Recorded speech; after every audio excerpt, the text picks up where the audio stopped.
Hello friends, स्वागत करती हूँ आप सभी का सितंबर शिल्पी होम साइंस क्लासेस में। फ्रेंड्स, आज की क्लास में हम लोग पढ़ेंगे लेसन 4 संसाधन प्रबंधन। ये आपकी एनसीईआरटी क्लास 11th की बुक है जो आपकी न्यू सिलेबस बेस है। साथ ही मैं आपको बताना चाहती हूँ, अगर आपने मुझे फेसबुक पे फॉलो नहीं किया है तो आप मुझे फेसबुक पे फॉलो कर सकते हैं, सितंबर शिल्पी सर्च करके। टेलीग्राम पे सर्च कर सकते हैं, टेलीग्राम पे भी मैं हूँ। इंस्टाग्राम पे भी आप मुझे सर्च करके मुझसे जुड़ सकते हैं। फेसबुक पे मैंने सितंबर शिल्पी करके ग्रुप बनाया, उसमें जुड़ेंगे तो आपको हर वीडियो का अपडेट मिलेगी, लाइव क्लास की अपडेट मिलेगी। तो ये मुझे आपको बताना था। चलिए शुरू करते हैं आज का लेसन। एनसीईआरटी लेसन 4 संसाधन प्रबंधन, ये है क्लास 11th। तो शुरू करते हैं। प्रतिदिन हम विभिन्न कार्यकलाप करते हैं। क्या होता है, रोज हम बहुत से कार्यकलाप काम करते हैं। आप किसी एक कार्यकलाप के बारे में सोचिए जो आप करते हैं। तो आप कोई एक ऐसा काम सोचिए जो आप करते हैं, कोई कार्यकलाप मतलब कोई कार्य आप करते हैं उसके बारे में सोचिए। तो आप देखेंगे कि उस कार्यकलाप को करने के लिए आपको निम्न में से किसी एक या अधिक की आवश्यकता होगी। तो उसको करने के लिए हमें इनमें से जो बताया गया इनमें से किसी एक की या उससे अधिक की भी क्या हो सकती है, ज़रूरत हो सकती है, आवश्यकता हो सकती है। जैसे समय की आवश्यकता हो सकती है, ऊर्जा की, आवश्यक सामग्री खरीदने हेतु धनराशि की, कोई सामग्री खरीद रहे हैं तो उसकी किसकी राशि जरूरत पड़ेगी, धनराशि की। ज्ञान की, रुचि की, उत्प्रेरण की, कौशल की, क्षमताएं की, रुझान की। भौतिक सामग्री में पेपर है, पेन है, पेंसिल है, रंग है। जलवायु, जल की, वायु की, विद्यालय भवन की। तो क्या जरूरत पड़ेगी, तो क्या प्रतिदिन हम बहुत सारे कार्यकलाप करते हैं और किसी भी एक कार्यकलाप के बारे में सोचिए जो आप करते हैं। आप देखेंगे कि उस कार्यकलाप को करने के लिए आपको निम्न में से जो है इसमें से किसी एक की या एक से अधिक की क्या होगी, आवश्यकता होगी, ज़रूरत होगी। तो चाहे वो समय हो, ऊर्जा हो, आवश्यक सामग्री खरीदने तो धनराशि हो। तो समय, आपका समय, ऊर्जा, धनराशि, ज्ञान, रुचि, कौशल, सामग्री और जो इतना भी ऊपर बताया गया है सब क्या है, संसाधन। क्या है, संसाधन है। क्या है, एक संसाधन है। तो समय, ऊर्जा, धनराशि, ज्ञान, रुचि, कौशल, सामग्री इत्यादि क्या है, सब संसाधन है। क्वेश्चन पूछ लिया जाएगा निम्न में से संसाधन क्या है, तो इनमें से जो भी होगा आप निशान लगा दीजिएगा। संसाधन वह होते हैं जिनका हम किसी कार्यकलाप को करने में उपयोग करते हैं। तो संसाधन वह होते हैं जिसका हम किसका उपयोग करते हैं, किसी भी कार्यकलाप को करने में उपयोग करते हैं और यह हमें लक्ष्य प्राप्ति में क्या करते हैं, सहायता प्रदान करते हैं।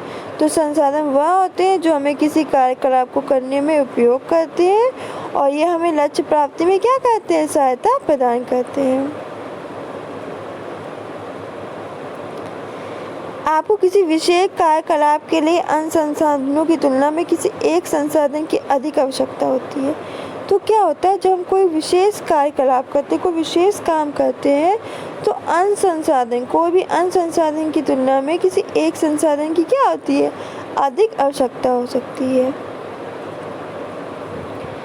कोई भी चीज़ जिसका उपयोग हम नहीं करते वो क्या है, संसाधन नहीं है। कोई भी चीज़ है जिसका हम प्रयोग ही नहीं कर रहे, यूज़ ही नहीं कर रहे, उपयोग ही नहीं कर रहे हैं, तो वो संसाधन नहीं है।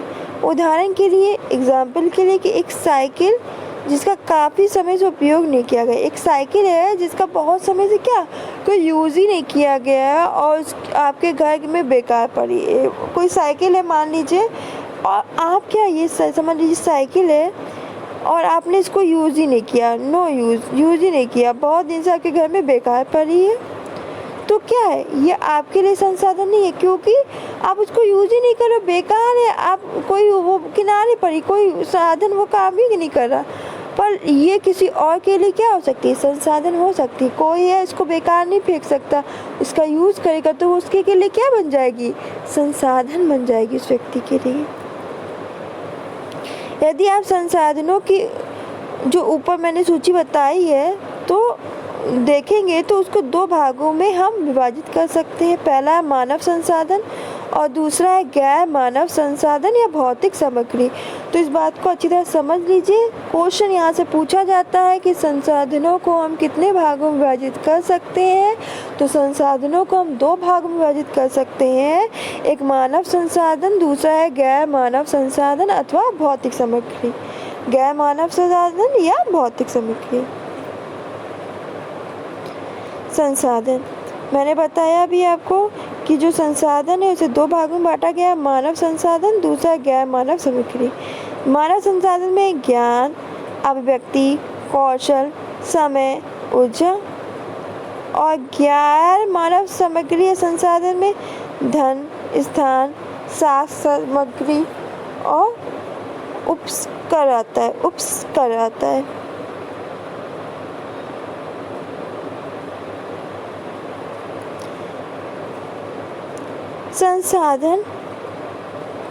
संसाधनों को विभिन्न प्रकार से क्या किया जा सकता है, वर्गीकृत कर सकते हैं।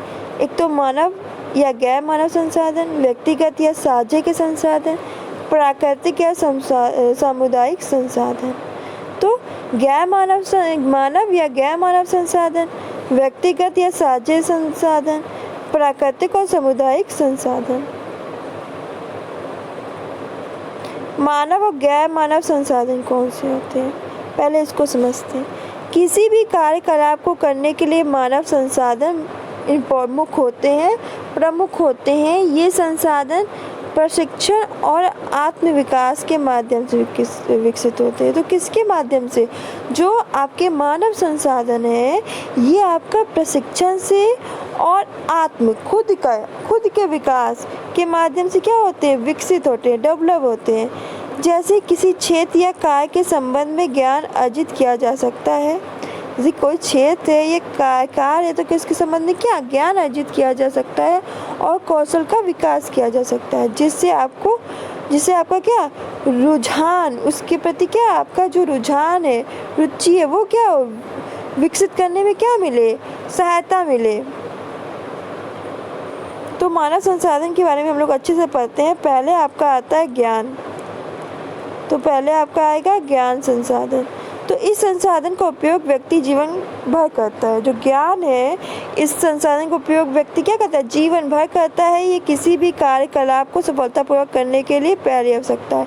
तो कोई भी कार्यकलाप है, इसको सफलतापूर्वक करने की क्या है, पहली आवश्यकता है। एक रसोइयों को खाना बनाने से पूर्व इस बात का ज्ञान होना चाहिए कुकिंग गैस स्टोव अथवा चूल्हे कैसे जलाना है। तो कोई भी रसोइया है, किचन में काम कर रहा है, तो उसे पता होना चाहिए जो गैस स्टोव है या चूल्हा है उसे कैसे जलाना है। एक अध्यापक है, जो अध्यापक जिसे अपने विषय का संपूर्ण ज्ञान नहीं है, तो कभी भी एक स्पेशल, लोकप्रिय, फेमस टीचर नहीं बन सकता। व्यक्ति को जीवन पर्यंत ज्ञान प्राप्त करने के लिए हमेशा क्या तैयार रहना चाहिए। जो व्यक्ति है उसे लाइफ टाइम नया ज्ञान प्राप्त करने के लिए, नॉलेज प्राप्त करने के लिए क्या तैयार रहना चाहिए। फिर है उत्प्रेरण, ये भी मानव संसाधन है, या रुचि। एक कहावत है कि जहाँ चाहा वहाँ रहा। इसका तात्पर्य है कि किसी कार्य को करने के लिए एक कामगार को प्रेरित होना चाहिए और कार्य में उसकी रुचि होनी चाहिए। तो ये कहा है कि जहाँ चाहा है वहाँ रहा है। तो इसका मतलब ये है कि किसी भी कार्य को करने, कोई भी कार्य है उसको करने के लिए जो काम करने वाला है, जो कामगार है, उसको क्या होना चाहिए, प्रेरित होना चाहिए और कार्य में उसकी क्या होनी चाहिए, इंटरेस्ट होना चाहिए, रुचि होनी चाहिए। जैसे कि एक विद्यार्थी वो अन्य संसाधन उपलब्ध होने पे भी यदि किसी कार्य को सीखने का इच्छुक नहीं है, एक विद्यार्थी की स्टूडेंट है, तो क्या उसको क्या अन्य संसाधन भी उपलब्ध होने पे पर उसका मन ही नहीं है सीखने का, उसके पास संसाधन भी उसको अन्य प्रोवाइड हो रहे हैं, उसके पास उसका मन ही नहीं है सीखने का, तो बहाने बनाता रहेगा और कार्य को क्या पूरा ही नहीं करेगा। वो कहेगा आज नहीं, कल नहीं, उसका मन ही नहीं करेगा। संसाधन है, सब कुछ है, पर उसकी इच्छा नहीं है। हम अपनी प्रेरणा के अनुरूप नृत्य, पेंटिंग, कथा, साहित्य, पठन, कला, शिल्प और अन्य शौक पूरा करने के लिए प्रयत्न करते हैं। जो हम अपनी प्रेरणा है उसके अनुरूप क्या अपनी जो नृत्य है, पेंटिंग है, कथा है, साहित्य है, पठन है, कला, शिल्प और अन्य शौक पूरा करने का क्या करते हैं? प्रयत्न करते हैं। कौशल, क्षमताएं, रुझान। सभी व्यक्ति समस्त कार्यकलापों करने में क्या होते हैं? कुशल नहीं हो सकते। कि सभी व्यक्ति क्या जो समस्त कार्यकलाप है उसको करने में क्या कुशल नहीं हो सकते। हम में से प्रत्येक का किसी एक विषय क्षेत्र में रुझान होना बहुत जरूरी है। जो हम में से जो भी है उनका किसी भी एक विशेष क्षेत्र में, किसी विशेष क्षेत्र में, स्पेशल क्षेत्र में रुझान, रुचि होना क्या है? बहुत जरूरी है। हम इन क्षेत्रों में अन्य क्षेत्रों की तुलना में बेहतर ढंग से कार्यकलापों को क्या कर सकते हैं? निष्पादन कर सकते हैं। तो क्या कर सकते हैं कि हम इन क्षेत्रों में जिसमें हमें रुझान है उस क्षेत्र में क्या कर सकते हैं कि अपने जो उस क्षेत्र में हम क्या कर सकते हैं कि अन्य क्षेत्र की तुलना में उसमें हम क्या अच्छा से कार्यकलाप को कर सकते हैं। उदाहरण के लिए कि अलग अलग लोगों द्वारा बनाए गए अचार और चटनी का स्वाद उनके कौशल के अनुसार अलग अलग होगा। कि भाई अगर 4 आदमी है उनसे कहा अचार आम बनाओ और चटनी बनाओ, अचार और चटनी बनाओ, तो क्या हर इंसान अपने हिसाब से बनाएगा ना। ये तो है नहीं कि सबके हाथ का स्वाद एक ही जैसा, नहीं। फिर भी हम उस कौशल को जो हमने नहीं है सीख कर और प्रशिक्षण द्वारा प्राप्त कर सकते हैं। और हम क्या कर सकते हैं, जो कौशल है उसको क्या कर सकते हैं, सीख के, किसके द्वारा? प्रशिक्षण के द्वारा, ट्रेनिंग के द्वारा क्या कर सकते हैं? प्राप्त कर सकते हैं, अपने अंदर ला सकते हैं। समय, यह संसाधन सभी के लिए समान रूप से उपलब्ध होता है। जो समय है ये संसाधन सभी के लिए क्या होता है? समान रूप से उपलब्ध होता है। एक दिन में 24 घंटे होते हैं और प्रत्येक व्यक्ति इसे अपने तरीके से क्या करता है? व्यतीत करता है। और बीता हुआ समय कभी वापस नहीं आता। जो बीता हुआ समय है वो कभी वापस नहीं आता। और सबसे अधिक क्या होता है? बहुमूल्य संसाधन है। विशेष अवधि में समय प्रबंधन करना और लक्ष्य प्राप्त करना बहुत महत्वपूर्ण है। विशेष अवधि में जो समय मैनेजमेंट करना और लक्ष्य, अपने जो लक्ष्य है उसको प्राप्त करना बहुत ज़रूरी है। हमें निरंतर योजना बनानी चाहिए और जो वांछित कार्य को करने के लिए उपलब्ध समय का उपयोग करने में सक्षम होना चाहिए। समय पर 3 आयामों की दृष्टि से विचार किया जा सकता है। जो समय है उस पर 3 आयामों की दृष्टि से विचार किया जा सकता है। पहला है कार्य का समय, कार्य ना करने का समय, विश्राम और खाली समय।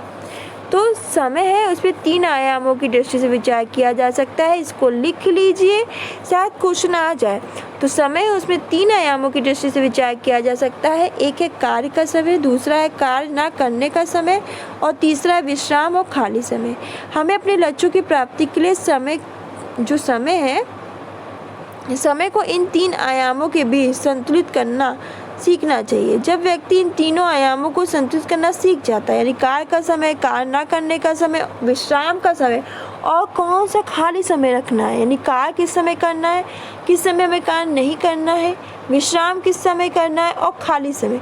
तो इन सब का जब क्या संतुलन करना सीख जाता है तीनों आयामों का, तो क्या होता है जब व्यक्ति इन तीनों आयामों का संतुलन करे तो उसका शारीरिक रूप से स्वस्थ रहना, भावात्मक रूप से दृढ़ रहना और बौद्धिक रूप से सतर्क रहने में क्या मिलती है? सहायता मिलती है। आपको उन प्रबलतम अवधियों के बारे में पता होना चाहिए जब आप सर्वोत्तम रूप से कार्य करने और अपने लक्ष्यों को प्राप्ति के लिए इस बहुमूल्य संसाधन का उपयोग करने में क्या होते हैं?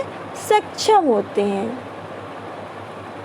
फिर आपका आता है ऊर्जा। व्यक्तिगत वृद्धि और शारीरिक निष्पादन क्षमता को बनाए रखने के लिए ऊर्जा अनिवार्य है। जो व्यक्तिगत वृद्धि है, जो व्यक्तिगत ग्रोथ है और शारीरिक निष्पादन क्षमता को बनाए रखने के लिए ऊर्जा क्या इम्पोर्टेंट है? ऊर्जा का स्तर प्रत्येक व्यक्ति में उसके शारीरिक स्वास्थ्य, मानसिक स्थिति, व्यक्तित्व, आयु, पारिवारिक पृष्ठभूमि और उसके रहन सहन के स्तर के अनुसार डिफरेंट होता है। ऊर्जा संरक्षण और उसके प्रभावी उपयोग के लिए व्यक्ति को कार्यकलाप के बारे में सावधानीपूर्वक विचार करना चाहिए। क्या होता है कि ऊर्जा संरक्षण और उसके भावी जो ऊर्जा संरक्षण है और उसके भावी उपयोग के लिए व्यक्ति को कार्यकलाप के बारे में सावधानी से क्या करना चाहिए? विचार करना चाहिए, उसकी योजना बनानी चाहिए ताकि कार्य को सक्षमतापूर्वक किया जा सके। फिर गैर मानव संसाधन में आपके आता है धन और भौतिक संसाधन। क्या आता है? धन आता है, भौतिक संसाधन। तो गैर मानव में धन आएगा, भौतिक संसाधन। तो धन, हम सभी को इस संसाधन की आवश्यकता होती है। सभी को क्या, धन की आवश्यकता होती है, लेकिन यह सभी में समान रूप से वितरित नहीं होता है। ये क्या होता है कि सभी में समान रूप से वितरित नहीं होता। कुछ लोगों के पास ये संसाधन अन्य की तुलना में कम होता है और किसी बार ज़्यादा होता है। हमें यह याद रखना है कि धन एक सीमित संसाधन है और अपनी आवश्यकताओं की पूर्ति के लिए हमें इसको विवेकपूर्ण ढंग से खर्च करना चाहिए। तो क्या है, जो धन है वो एक सीमित संसाधन है। लिख लीजिए, धन एक सीमित संसाधन है और अपनी आवश्यकताओं की पूर्ति के लिए हमें क्या करना चाहिए, इसे विवेकपूर्ण रूप से क्या करना, खर्च करना चाहिए, इन्वेस्ट करना चाहिए। फिर भौतिक संसाधन, स्थान, फर्नीचर, कपड़े, स्टेशनरी, खाद्य वस्तुएं इत्यादि कुछ भौतिक संसाधन है। तो याद रखिएगा, स्थान है, फर्नीचर है, कपड़े, स्टेशनरी है, खाद्य वस्तुएं हैं, ये सब कुछ क्या है, भौतिक संसाधन है। हमें कार्यकलाप करने के लिए इन संसाधनों की क्या होती है, आवश्यकता होती है, नीड होती है। फिर आपका आता है व्यक्तिगत और साझे संसाधन। तो व्यक्तिगत संसाधन कौन से होते हैं, ये वे संसाधन हैं जो व्यक्ति के पास केवल निजी उपयोग के लिए उपलब्ध होते हैं। ये वो संसाधन हैं जो व्यक्ति के पास किसके लिए, सिर्फ निजी उपयोग के लिए क्या होते हैं, उपलब्ध होते हैं। ये मानव और गैर मानव संसाधन हो सकते हैं। ये मानव संसाधन भी हो सकते हैं और गैर मानव भी। आपका अपना कौशल, ज्ञान, समय, स्कूल बैग, आपके कपड़े व्यक्तिगत संसाधनों के कुछ उदाहरण हैं। तो व्यक्तिगत संसाधन क्या है, ये वे संसाधन है जो व्यक्ति के पास केवल अपने निजी, खुद के, निजी मतलब कुछ खुद के उपयोग होते हैं, पर्सनल उपयोग के लिए उपलब्ध होते हैं। ये मानव या गैर मानव संसाधन भी हो सकते हैं। आपका अपना कौशल, ज्ञान, समय, स्कूल बैग, आपके कपड़े व्यक्तिगत संसाधन के कुछ उदाहरण हैं। फिर साझे के संसाधन, तो ये वे संसाधन है जो समुदाय, सोसाइटी के अनेक सदस्यों के लिए उपलब्ध हैं। ये संसाधन वे हैं तो जो समुदाय के लिए, सोसाइटी के अनेक सदस्यों के लिए क्या होते हैं, उपलब्ध होते हैं। साझा संसाधन प्राकृतिक अथवा समुदाय पर आधारित होता है। जो साझा संसाधन है वो कैसा होता है, साझा संसाधन प्राकृतिक और समुदाय पर आधारित होता है। प्राकृतिक और सामुदायिक संसाधन क्या आता है, तो अब देख लेते हैं। ये बोल रहे हैं कि जो साझा संसाधन है वो प्राकृतिक और समुदाय पर आधारित होता है।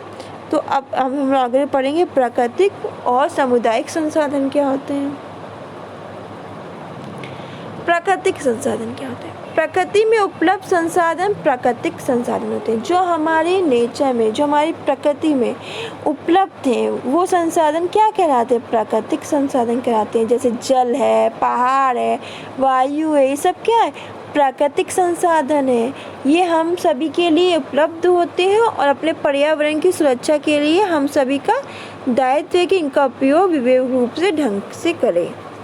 फिर सामुदायिक संसाधन, ये संसाधन किसी व्यक्ति को समुदाय या सोसाइटी के सदस्य के रूप में उपलब्ध होते हैं। ये संसाधन क्या है, किसी व्यक्ति को समुदाय सोसाइटी के सदस्य के रूप में क्या उपलब्ध होते हैं। ये समानता सरकार द्वारा प्रदान किए जाते हैं। ये कब, सरकार द्वारा प्रदान किए जाते हैं। ये मानव अथवा गैर मानव हो सकते हैं। ये मानव भी हो सकते हैं और गैर मानव भी हो सकते हैं। जो समुदाय के सरकारी अस्पताल द्वारा दी जाने वाले परामर्श सेवाएं, ये सब, डॉक्टर, सड़कें, पार्क, जो सामुदायिक चीज़ें हैं वो, तो पार्क, डाकघर सामुदायिक संसाधनों के कुछ उदाहरण हैं। प्रत्येक व्यक्ति को इन संसाधनों का जो है उपयोग करने का प्रयास करना चाहिए, ज़्यादा ज़्यादा प्रयोग करने का प्रयास करना चाहिए। उनके रख रखाव के प्रति भी अपनी जिम्मेदारी समझनी चाहिए। सामुदायिक मतलब वो कि जो सभी के लिए, ये नहीं किसी एक विशेष वर्ग या इसके लिए नहीं, सभी के लिए। समुदाय सब जो समाज के सभी समुदाय के लोग वहाँ आ सकते हैं। पार्क हो गया, अस्पताल है आपका, डॉक्टर से परामर्श लेना, सड़कें, पार्क, डाकघर, ये सभी चीज़ें। फिर संसाधनों की विशेषता, पहला है कि इसमें उपयोगिता। तो ये संसाधनों की सबसे अनिवार्य विशेषता है। उपयोगिता का अर्थ है कि कोई संसाधन व्यक्ति के लक्ष्य प्राप्ति में कितना महत्वपूर्ण और उपयोगी है। तो पहला क्या, उपयोगिता। तो संसाधनों की सबसे पहली अनिवार्य आवश्यकता है उपयोगिता। उपयोगिता का अर्थ ये कि कोई संसाधन, जो संसाधन है वो व्यक्ति की लक्ष्य प्राप्ति में कितना महत्वपूर्ण है, कितना इम्पोर्टेंट है और कितना उपयोगी है। संसाधन उपयोगी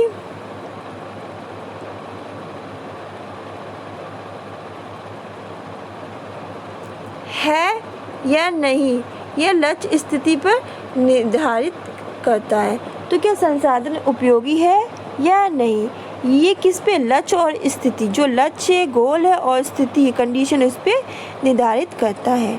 उदाहरण के लिए गाय के गोबर को बेकार माना जाता है, लेकिन इसका उपयोग ईंधन के रूप में, खाद बनाने के लिए किया जाता है। तो मतलब ये लक्ष्य और स्थिति पर निर्भर करता है कि ये उपयोगी है कि नहीं। जैसे कि गाय का गोबर किसी के लिए बेकार है, पर किसी के लिए ईंधन बनाने और खाद के लिए इम्पोर्टेंट है। तो किसी के लिए इम्पोर्टेंट है, किसी के लिए बेकार है।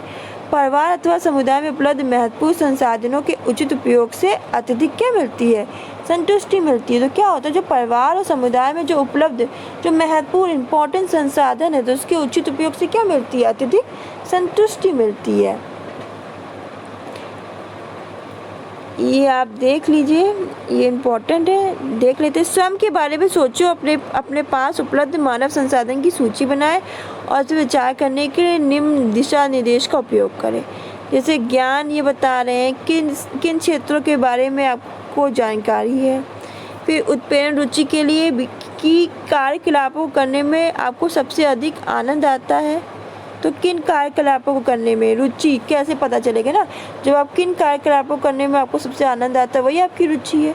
कौशल, क्षमताएं, रुझान, तो आप किस काम को करने में सबसे अच्छी तरह से कर सकते हैं। समय, जिनकी कौन सी अवधि में आप सबसे अधिक सक्रिय रहते हैं। ऊर्जा के लिए आप क्या क्या अधिकतर ऊर्जा युक्त अथवा रुचिहीन अथवा थका हुआ महसूस करते हैं। तो इसके द्वारा आपका ऊर्जा, समय, कौशल, उत्प्रेरण ज्ञान खुद ही निकल आएगा। फिर सुलभता, तो पहला, कुछ संसाधन अन्य संसाधनों की तुलना में अधिक सरलता से उपलब्ध होते हैं। तो क्या है कि कुछ संसाधन क्या होते हैं कि अन्य संसाधन की तुलना में क्या अधिक सरलता से, इजी ढंग से हमें क्या हो जाते हैं, उपलब्ध हो जाते हैं। दूसरा ये है कि कुछ लोगों को अन्य लोगों की तुलना में संसाधन अधिक सरलता से उपलब्ध होते हैं, और कुछ लोग हैं तो उनको क्या, जो अन्य लोग हैं उनकी तुलना में संसाधन है वो जल्दी इजी तरीके से क्या उपलब्ध हो जाते हैं। फिर तीसरा है कि संसाधनों की उपलब्धता समय के साथ बदलती रहती है। जो संसाधन है वो क्या समय के साथ बदलते रहते हैं। अतः हम कह सकते हैं कि संसाधन की सुलभता प्रत्येक व्यक्ति के अनुसार और समय पर क्या बदलती रहती है, कि मतलब प्रत्येक व्यक्ति की आवश्यकता के अनुसार और समय के अनुसार क्या उसके संसाधन बदलते रहते हैं। जैसे प्रत्येक परिवार में धन संसाधन के रूप में उपलब्ध रहता है। कुछ लोगों के पास तो अपनी आवश्यकताओं की पूर्ति के लिए पर्याप्त धन होता है, जबकि अन्य लोगों के पास सीमित बजट होता है कि नहीं, हमारे पास इतना ही पैसा है, इतना ही बजट है हमारा, इससे आगे में पैसा नहीं खर्च कर सकते वरना हमारी दिक्कत हो जाएगी। पर कुछ लोगों के पास पर्याप्त पैसा होता है। उपलब्ध धनराशि की मात्रा भी माह के आरंभ की तुलना में माह के अंत में भिन्न होती है। जो उपलब्ध धनराशि होती है, जो पैसा होता है, उसकी मात्रा भी माह के आरंभ की तुलना में माह के अंत में क्या होती है, भिन्न हो जाती है, अलग हो जाती है। फिर विनियमितता, तो ये क्या है, विनियमितता ये क्या है, तो लगभग सभी संसाधनों के स्थानापन्न या विकल्प होते हैं। जो सभी संसाधन हैं उनके क्या होते हैं, विकल्प होते हैं। यदि एक संसाधन उपलब्ध नहीं है तो उसके स्थान पर दूसरे को क्या करते हैं, प्रतिस्थापित कर लेते हैं, एडजस्ट कर लेते हैं। जैसे यदि आपकी स्कूल बस आपको लेने के लिए समय पर नहीं आती है, तब अपनी कार, ट्रैक्टर, बैलगाड़ी, स्कूटर से स्कूल जा सकते हैं। ये नहीं कि बस नहीं आई तो अब स्कूल नहीं, तो उसकी जगह आप क्या दूसरा साधन उपलब्ध कर लो, जैसे ट्रैक्टर, बैलगाड़ी, स्कूटर से आप जा सकते हो। यानी एक ही कार के लिए कई संसाधन द्वारा किए जा सकते हैं, एक कार हम कई संसाधन के द्वारा कर सकते हैं। फिर प्रबंधनीय संसाधनों का प्रबंध किया जा सकता है। जो संसाधन है उनका क्या प्रबंध किया जा सकता है। संसाधन सीमित होते हैं, संसाधन क्या तो लिमिटेड होते हैं, और इनका प्रबंध जो उचित प्रकार से और प्रभावी ढंग से किया जाना चाहिए। और इनका जो संसाधन का जो हमें जो प्रबंधन करना, अरेंजमेंट करना, वो क्या उचित प्रकार से करना है, और एक मतलब आकर्षक रूप में प्रभावी ढंग से, एक होता नहीं है कि इम्प्रेशन डालता, प्रभावी ढंग से किया जाना चाहिए ताकि उसका इष्टतम प्रयोग किया जा सके। संसाधन का उपयोग इस प्रकार किया जाना चाहिए कि हमें न्यूनतम संसाधन के उपयोग से अधिकतम लाभ प्राप्त हो। मतलब कि हम न्यूनतम संसाधन का उपयोग करें पर हमें लाभ ज़्यादा प्राप्त हो। जैसे हम कपड़े धोने के लिए 3-4 बाल्टी पानी का उपयोग नहीं करना चाहिए, कि हमें कपड़ा धोने के लिए 3-4 बाल्टी का उपयोग नहीं करना चाहिए अगर हम उन कपड़ों को एक ही बाल्टी से धो सकते हैं। अगर हम उन कपड़ों को सिर्फ एक ही बाल्टी से धो सकते हैं तो क्या ज़रूरत है हमें 3-4 बाल्टी का प्रयोग करने की, क्या ज़रूरत है हमें। तो वही। फिर संसाधनों का प्रबंधन। कोई भी संसाधन असीमित नहीं है, सभी संसाधन सीमित हैं। ये नहीं है कि जो संसाधन है असीमित है, कोई लिमिट ही नहीं, सभी संसाधन सीमित हैं। अपने उद्देश्य को सीख और दक्षता से पाने के लिए उन संसाधनों का प्रभावी ढंग से उपयोग करना चाहिए।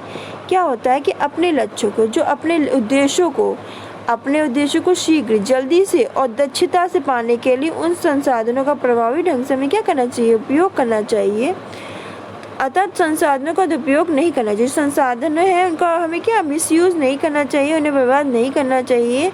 इसलिए लक्ष्यों की प्राप्ति के लिए संसाधनों का प्रभावी प्रबंधन बहुत ज़रूरी है। तो लक्ष्यों की प्राप्ति के लिए संसाधनों का जो प्रभावी प्रबंधन है बहुत ज़रूरी है। फिर संसाधनों के प्रबंधन का अर्थ क्या है। तो उपलब्ध संसाधनों का सर्वोत्तम उपयोग करना चाहिए। जो उपलब्ध संसाधन है उसका क्या करना चाहिए, सर्वोत्तम उपयोग करना चाहिए। जो उपलब्ध है हमें, जो मिले हैं संसाधन का क्या करना चाहिए, सर्वोत्तम उपयोग करना चाहिए, यूज़ करना चाहिए। जैसे हर किसी के पास दिन में 24 घंटे होते हैं। जहाँ कुछ लोग प्रतिदिन की समय सारणी बनाते हैं, जहाँ कुछ लोग क्या कहते हैं, प्रतिदिन की क्या टाइम टेबल बनाते हैं, अपने लक्ष्यों की प्राप्ति के लिए प्रत्येक घंटे का उपयोग करते हैं। वही अन्य अपना समय नष्ट करते हैं। एक है कि वो एक मिनट, एक समय उनके लिए इम्पोर्टेंट है, अपने लक्ष्य के लिए लग रहे हैं। तो और दूसरा क्या, अपने समय को क्या बेकार कर रहे हैं, वो काट रहे हैं कि ये समय दिन ही कैसे कटे, और पूरे दिन कुछ भी उत्पादक कार्य नहीं कर पाते, वो कोई भी कार्य ही नहीं कर पाते उत्पादक कार्य। तो संसाधन के प्रबंधन में संसाधन प्रबंधन की प्रक्रियाओं का क्रियान्वयन शामिल है। तो संसाधन के प्रबंधन में क्या है, संसाधन प्रबंधन में संसाधन प्रबंधन प्रक्रियाओं का जो क्रियान्वयन है वो शामिल है, जिसमें नियोजन, आयोजन, कार्यान्वयन और नियंत्रण और मूल्यांकन सम्मिलित है। हम इनके बारे में अच्छी तरह पढ़ेंगे। तो संसाधनों का प्रबंधन का मतलब क्या है, सीधी बात क्वेश्चन आ जाए, संसाधनों के प्रबंधन का अर्थ क्या है, उपलब्ध संसाधनों का उचित अधिक से अधिक उपयोग करना, सबसे बढ़िया उपयोग करना। प्रबंधन प्रक्रिया, जिसमें सबसे पहले आता है आपका नियोजन, फिर आयोजन, फिर कार्यान्वयन, नियंत्रण, मूल्यांकन। तो नियोजन क्या है, यह किसी भी प्रबंधन प्रक्रिया का पहला चरण है। तो कोई भी प्रबंधन प्रक्रिया है तो नियोजन उसका क्या पहला स्टेप है। हमें इसे लक्ष्यों की प्राप्ति तक पहुंचने के मार्ग की कल्पना करने में सहायता मिलती है। तो जब नियोजन बनाते हैं हम, तो क्या इससे हमें लक्ष्य जो है, हमारे गोल हैं, उनको पाने में क्या मिलती है, उनको वो लक्ष्य को पाने में, उसकी कल्पना करने में भी क्या मिलती है, सहायता मिलती है।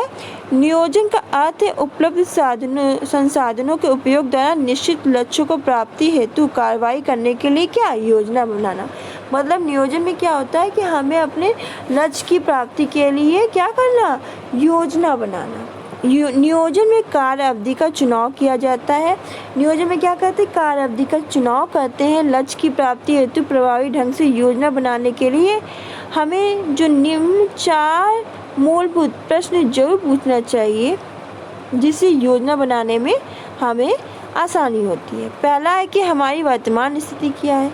इसमें वर्तमान स्थिति का निर्धारण करना शामिल है। जो हमारी वर्तमान स्थिति है उसका क्या निर्धारण करना शामिल है। इसके लिए यह विश्लेषण करना होता है कि आपके पास अभी क्या है और जो भविष्य उसमें आप क्या पाना चाहेंगे। फिर हम कहाँ पहुँचना चाहते हैं, और इसमें वर्तमान और भावी आवश्यकताओं को ध्यान में रखते हुए विशिष्ट उद्देश्यों अथवा लक्ष्यों का निर्धारण किया जाता है। जो विशिष्ट उद्देश्य है उनके लक्ष्यों का क्या निर्धारण किया जाता है, जिन्हें हम प्राप्त करना चाहते हैं। फिर अंतर या अंतराल, यह हमारी वर्तमान स्थिति और वांछित स्थिति के बीच का अंतर है। ये हमारी वर्तमान स्थिति और जो वांछित स्थिति के बीच का क्या डिफरेंट है। हमें हमारे लक्ष्य की प्राप्ति के लिए इस अंतर को क्या करना चाहिए, समाप्त करना चाहिए। फिर हम अपने वांछित उद्देश्य की प्राप्ति कैसे कर सकते हैं, इस प्रश्न का उत्तर देने से आपको यह निर्णय करने में सहायता मिलेगी कि इस अंतर को कैसे हम समाप्त कर सकते हैं। और इसमें उद्देश्य की प्राप्ति हेतु क्या करना चाहिए, योजना बनाना शामिल है।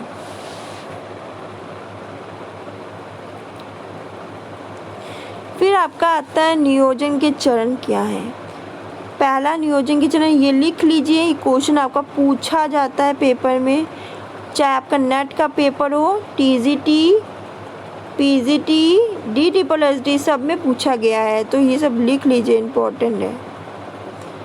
तो नियोजन का चरण, पहला समस्या को पहचानना, जो विभिन्न विकल्पों को पहचानना, विकल्पों में से उचित विकल्प का चयन करना, ऊर्जा पर कार्य करना, योजना को कार्यान्वित करना, जो परिणामों को स्वीकार करना। जैसे आपकी वार्षिक परीक्षा के लिए केवल 1 माह बाकी है और अपने पाठ्यक्रम को जो आपका है अपने दोहराया भी नहीं। आपका उद्देश्य है कि अच्छे अंक प्राप्त करना, पर जो आपका लक्ष्य है, गोल क्या है कि हमें अच्छे अंक प्राप्त करना है। और इस लक्ष्य की प्राप्ति के लिए आपको एक निश्चित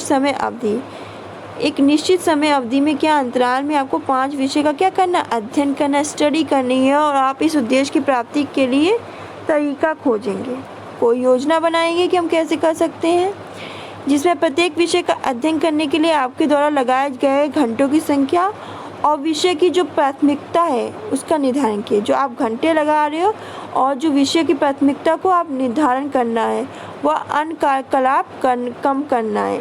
मतलब जो अन्य कार्यकलाप है वो कम करना है, जो विषय की प्राथमिकता है, जो इम्पोर्टेंट है, जो प्राथमिक है, उसे क्या करना, निर्धारण करना है। फिर आयोजन, इसमें योजना का प्रभावी और सक्षम तरीके से कार्यान्वयन करने हेतु समुचित संसाधनों को एकत्र और व्यवस्थित किया जाता है। आयोजन में क्या है, इसमें योजना का प्रभावी, योजना है उसका प्रभावी और सक्षम तरीके से कार्यान्वयन करने हेतु समुचित संसाधनों को एकत्र और क्या किया जाता है, व्यवस्थित किया जाता है। यदि हम उदाहरण को लेते हैं तो आप उन सभी संसाधनों का संगठन और व्यवस्था करेंगे जिनको आपको अध्ययन करना है। तो क्या उन सभी संसाधनों का क्या करेंगे, संगठन करेंगे और हम उसका क्या अरेंजमेंट करेंगे जिनका अध्ययन हमें करना है और अच्छे अंक प्राप्त करने के लिए आवश्यकता है। इसमें कुछ संसाधन जैसे पुस्तक है, नोट्स है, अध्ययन हेतु स्थान है, प्रकाश है, स्टेशनरी, ऊर्जा है, समय है, तो लिख लीजिएगा, इम्पोर्टेंट है ये। फिर कार्यान्वयन, तो इस अवस्था में तैयार योजना को हम क्या कार्यान्वित करते हैं, मतलब कार्य करते हैं इसमें। जैसे उदाहरण के लिए कि उपलब्ध संसाधन जैसे पुस्तक है, स्टेशनरी है, नोट्स है, इससे तो क्या होता है, इन संसाधन अध्ययन आरंभ करके योजना को क्या करते हैं, कार्यान्वित करते हैं। फिर नियंत्रण, इसमें सुनिश्चित किया जाता है कि आपका कार्यकलाप वांछित फल प्रदान कर रहे हैं। ये किया जा रहा है कि जो आप कार्यकलाप कर रहे हो वो आपको जो वांछित, जो चाहिए फल वो दे रहा है कि नहीं। जिस योजना को आप कार्यान्वित किया है उससे वांछित परिणाम मिल रहा है, उससे जो परिणाम मिलना चाहिए सही वो मिल रहा है। नियंत्रण से कार्यकलापों के परिणामों की निगरानी करने में क्या होती है, सहायता मिलती है। तो नियंत्रण से कार्यकलापों के परिणामों की निगरानी करने में सहायता मिलती है। यह सुनिश्चित होता है कि योजना सही ढंग से कार्यान्वित की जा रही है। नियंत्रण महत्वपूर्ण है क्योंकि यह फीडबैक प्रदान करता है। नियंत्रण इम्पोर्टेंट है क्योंकि ये क्या फीडबैक क्या प्रदान करता है और आपकी जो त्रुटि होती है, जो आपकी गलतियां होने से क्या करता है, आपको रोकता है। फीडबैक से आपको अपनी कार्य योजना का संशोधन करने में क्या फीडबैक मिलेगा, तुम अपनी जो कार्य योजना बना रहे हैं तो उसको हम संशोधन कर सकते हैं, सहायता मिलती है, जिससे क्या हम अपने जो गोल है, अपना लक्ष्य है उसको क्या कर सकते हैं, प्राप्त कर सकते हैं। जब आप अपनी अध्ययन योजना को कार्यान्वित कर रहे हो फिर भी आपको नियत अध्ययन अध्याय को टीवी देखने के कारण पूरा नहीं कर पाते हैं। मतलब ये है कि जब आप अपनी अध्ययन योजना को कार्यान्वित कर रहे हो और फिर भी आप अपने नियत अध्याय को जो टीवी देखने के कारण जो है पूरा ही नहीं कर पाते, इससे आपको यह फीडबैक मिलता है कि आपको अपनी अरुचि को कम करना चाहिए। जो आपकी जो अरुचि उसे कम करना चाहिए। आप अध्ययन के समय टीवी ना देखें, जो आपकी रुचि है उसको कम करें। जो आप अध्ययन करें तो अध्ययन करें, टीवी ना देखें, मित्रों के साथ नहीं खेलें, बात भी ना करें, क्योंकि आपकी एक सुनिश्चित योजना, मतलब जो आप योजना बनाए हो, मतलब योजना में निर्धारित घंटों के अनुसार अध्ययन के परिणामों को क्या कहीं प्रभावित कर रही है। इसी कारण जो आप जो अध्ययन योजना बना के कार्य कर रहे हो वो पूरा नहीं हो पा रहा है, क्योंकि उसमें विघ्न आ रहा है कि आप टीवी देख रहे हो, अपना समय वो है बर्बाद हो रहा है आपको। फिर मूल्यांकन। तो अंतिम अवस्था में योजना को कार्यान्वित करने के पश्चात परिणामों का क्या मूल्यांकन। कोई भी चीज़ है भाई कि मूल्यांकन तो किया जाता है, जैसे कि उसका बाद में जितना भी कुछ किया कि देखेंगे ना कि मूल्यांकन करेंगे कि सही है कि गलत है, क्या है वो कैसा है, तो मूल्यांकन तो करना बनता है। मूल्यांकन बहुत जरूरी है, मूल्यांकन से पता चलता है कि वो चीज़ सही है कि गलत है। तो अंतिम अवस्था में योजना को कार्यान्वित करने के पश्चात क्या किया जाता है, परिणामों का क्या मूल्यांकन किया जाता है। कार्य के अंतिम परिणाम की वांछित परिणाम से तुलना की जाती है। जो कार्य है उसके अंतिम परिणाम की जो वांछित परिणाम है उसे क्या की जाती है, तुलना की जाती है। कार्य की सभी सीमाओं और विशेषताओं, जो कार्य उनकी सभी सीमाओं को विशेषताओं को नोट किया जाता है, ताकि लक्ष्य की प्रभावी ढंग से प्राप्ति हेतु भविष्य में उसका उपयोग किया जा सके। अध्ययन के उदाहरण को लेते हुए मूल्यांकन वह है जो अपने परीक्षा की जांच की गई उत्तर पुस्तिकाओं, क्या मतलब जो परीक्षा की जांच की गई और उत्तर पुस्तिकाओं के मिलने के पश्चात कहते हैं। जो आप परीक्षा की जांच की गई और उत्तर पुस्तिकाओं के मिलने के बाद कहते हैं आप अपनी अंकित उत्तर पुस्तिकाओं का मूल्यांकन परीक्षा हेतु की गई अपनी तैयारी और आपके द्वारा अपेक्षित परिणामों के अनुसार करते हैं।